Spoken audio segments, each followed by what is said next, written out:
light shine so bright, you might go blind. Sheena Talks. Like and subscribe.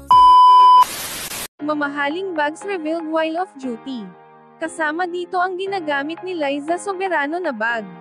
Tunghayan natin dito. Low basket bag na ginagamit ni Gabby Garcia. Ito ay nagkakahalaga lang naman ng 40,000 pesos. Jokemos Legrand Chiquito bag na ginagamit ni Janelle Salvador. Ito ay nagkakahalaga lang naman ng 60,000 pesos. Louis Vuitton Pochette NM bag na gamit ni Julia Barreto.